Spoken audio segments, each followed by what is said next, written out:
Welcome back to today's video, and in today's video we are going to look at evidence for photosynthesis. And with evidence for photosynthesis, basically we are going to look at oxygen bubbles.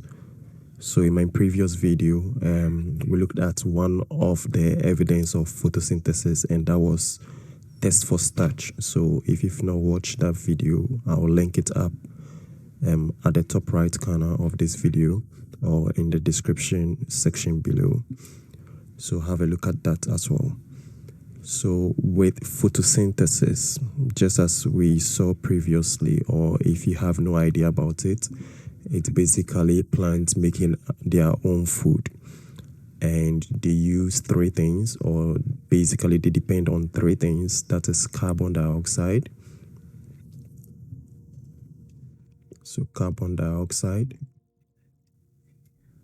water, and light energy.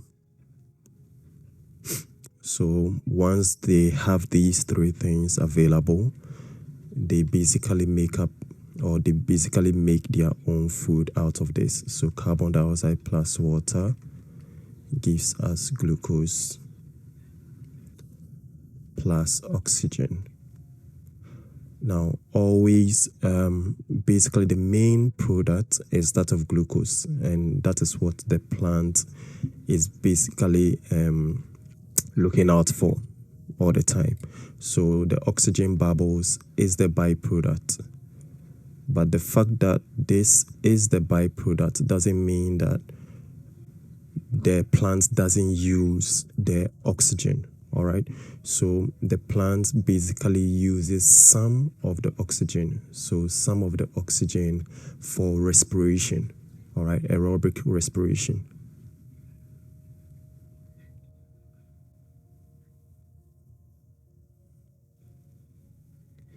And aerobic respiration is basically a living organism, okay, going through this process to produce energy for itself to be able to go about its own processes. All right, so the plant uses some of the oxygen for aerobic respiration, and then most of the oxygen is given out by the plant through the leaves, okay, to the outside world. So most of the oxygen given out, okay, through the leaves. Okay. So once the plant gives out most of its oxygen out, okay, we humans take it up and we use it for our own processes. Okay, so with evidence for photosynthesis, basically we can use oxygen bubbles to help us know that a plant has undergone photosynthesis. But then we can't see oxygen because oxygen is a gas, all right?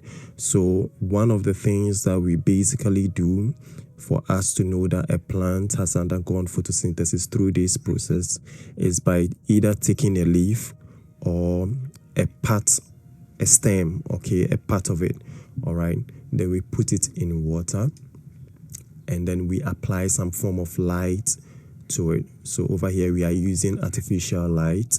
Bear in mind that the plant basically gets its light source or light energy from the sun, but in this particular experiment we use an artificial light source, which is the lamp. So once this is available, there are two things that occurs over here, all right? Now, the first thing is the distance and the light intensity.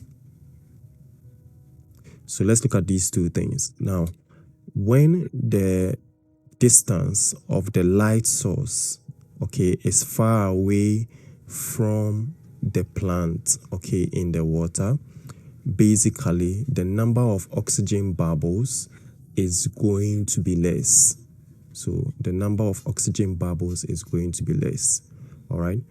If the light source is closer to the plant, okay, which is in the water, basically the amount of oxygen bubbles is going to be more, all right? So the closer the light source, the more the oxygen bubbles.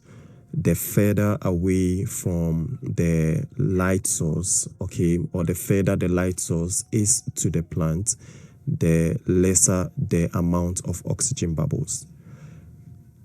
In other way, we also have light intensity. So if the light intensity is high, okay, if the light intensity is high, it means that we are going to get more oxygen bubbles being produced.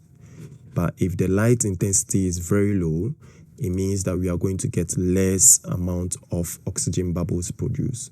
So with this particular evidence for photosynthesis, two things, it depends on two things, the distance and the light intensity. All right. So for this particular topic, all that you need to know once again is your equation, word equation for photosynthesis. Then also bear in mind that one of the product, which is oxygen, okay, the plant gives it out, but the fact that it gives it out doesn't mean that it doesn't use some of it. So it uses some of the oxygen that it produces for aerobic respiration. Then the ones that it gives out, we humans, we take it in and we use it for our own process.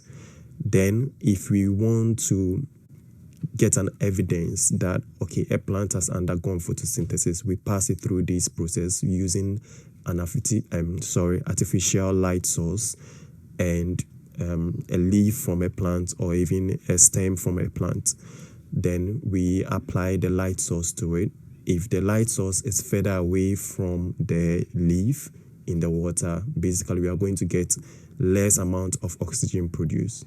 Then if the light source is closer to the leaf, basically we are going to get more amount of oxygen produced.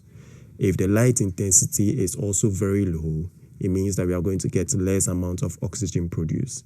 And if the light intensity is high, we are going to get more oxygen produced.